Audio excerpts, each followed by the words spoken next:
पारसी और ईरानी एक ही हैं या अलग? 1300 साल पुरानी सच्चाई। सोचो, तुम मुंबई के एक ईरानी कैफे में चाय पी रहे हो, बनमस्का, चाय, पुरानी कुर्सियां, और तुम्हें लगता है ये लोग पारसी होंगे। लेकिन सच क्या है? ईरानी और पारसी एक जैसे नहीं होते। और सबसे दिलचस्प बात, दोनों की कहानी एक ही जगह से शुरू होती है, ईरान।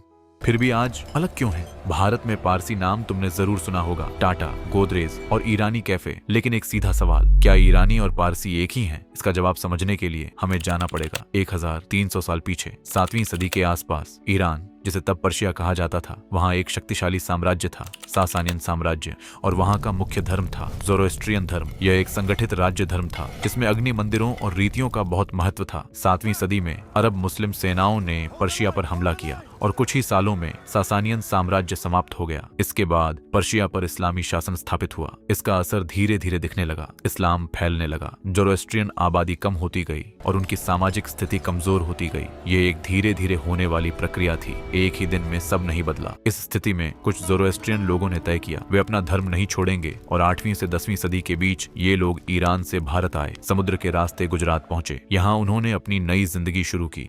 गुजरात में एक प्रसिद्ध कहानी मिलती है, दूध और चीनी की कहानी। जब स्थानीय शासक ने उन्हें दूध से भरा गिलास भेजा, मतलब जगह पहले से भरी हुई है, तो इन लोगों ने दूध में चीनी मिला दी और संदेश दिया, हम यहाँ घुल मिल कर रहेंगे। और धीरे धीरे ये पारसी के नाम से जाने गए। पारसी भारत में बस गए, गुजराती भाषा अपनाई, स्थानीय संस्कृति स्वीकार की, लेकिन अपना धर्म सुरक्षित रखा। समय के साथ ये व्यापार और उद्योग में आगे बढ़े और भारत के विकास में बड़ा योगदान दिया। अब कहानी का दूसरा हिस्सा। 19वीं सदी के अंत और 20वीं सदी की शुरुआत में ईरान में काजार शासन के समय आर्थिक समस्याएं और धार्मिक दबाव था। इसी वजह से कुछ ज़ोरोएस्ट्रियन लोग फिर से भारत आए। इन्हें कहा गया ईरानी। ईरानी लोग भारत के शहरों में बस गए, मुंबई, पुणे, हैदराबाद, और उन्होंने शुरू किए ईरानी कैफे, सिंपल खाना, चाय और बनमस्का, और धीरे धीरे ये भारतीय शहरी संस्कृति का हिस्सा बन गए। अब समानताएं समझते हैं, दोनों की उत्पत्ति ईरान है, दोनों ज़ोरोएस्ट्रियन धर्म को फॉलो करते हैं। दोनों में अग्नि मंदिरों का महत्व, आग को पवित्र माना जाता है। अच्छे विचार, अच्छे शब्द, अच्छे कर्म का सिद्धांत, धार्मिक आधार एक जैसा है, लेकिन अंतर भी स्पष्ट है। टाइमलाइन,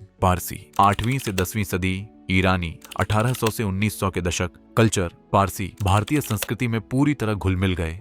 ईरानी अपनी ईरानी पहचान बनाए रखते हैं। भाषा, पारसी गुजराती प्रभाव, ईरानी फारसी प्रभाव। लाइफस्टाइल, पारसी बड़े बिजनेस परिवार, ईरानी कैफे और छोटे बिजनेस। अब वास्तविक संबंध, पारसी और ईरानी अलग समुदाय हैं, लेकिन शांतिपूर्वक साथ रहते हैं। विवाह, परंपरागत रूप से दोनों अपनी अपनी समुदाय में शादी पसंद करते हैं। इंटरमैरिज संभव है, लेकिन सीमित। त्योहार, दोनों एक ही ज़ोरोएस्ट्रियन त्योहार मनाते हैं, जैसे नवरोज, नया साल, खोरदाद साल, लेकिन मनाने का तरीका थोड़ा अलग हो सकता है। इसका मतलब क्या हुआ? पारसी और ईरानी एक ही जड़ से निकले हुए लोग हैं, लेकिन समय ने उन्हें अलग बना दिया। एक पहले आया, एक बाद में, एक भारत में घुल गया, एक अपनी पहचान लेकर आया। अगली बार जब तुम ईरानी कैफे में चाय पियोगे तो याद रखना, ये सिर्फ चाय नहीं, इतिहास है। और शायद इसीलिए इतिहास कभी पुराना नहीं होता, वह आज भी हमारे आसपास जीवित है।